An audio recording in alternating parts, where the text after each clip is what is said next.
સમગ્ર છાપી કાણોદર પાલનપુર અને બનાસકાંઠાના લોકો વતી રાજ્યના મુખ્યમંત્રીને ભાવભીનું આમંત્રણ આપું છું. તમે એકવાર અત્યારે છાપી આંટો મારો.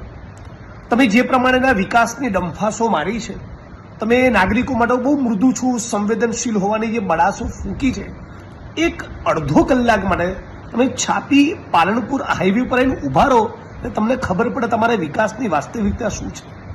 ગઈકાલે મોડી રાતના 2 વાગ્યાથી અત્યાર સુધી ત્યાં પાણી ભરાયેલા છે.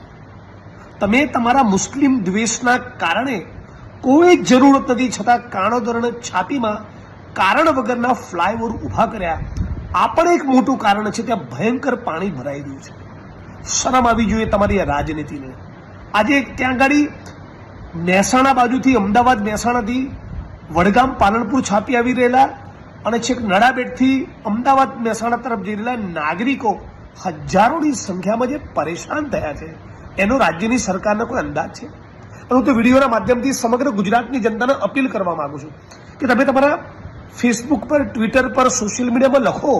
આખા ગુજરાતને ખબર પાડવી જોઈએ કે ગુજરાતના માર્ગ અને મકાન મંત્રી કોણ છે. ગુજરાતના મુખ્યમંત્રી ભૂપેન્દ્રભાઈ પટેલ એ પોતે ગુજરાતના માર્ગ અને મકાન મંત્રી છે.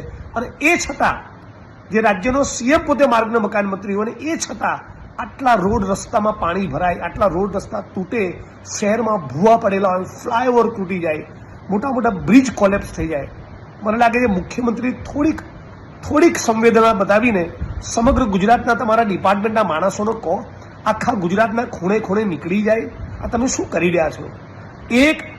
એક હાઈવે 15 કલાકથી બંધ હોય, પાણી 12 કલાક સુધી ભરાયેલા, તમારું વહીવટી તંત્ર કરે છે શું? તમને કે શરમ આવે છે?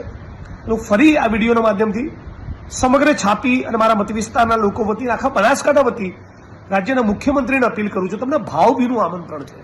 આ ભીના માહોલમાં, વરસાદના માહોલમાં એક અડધો કલાક તો છાપી આંટો મારો એટલે તમને ખબર પડે.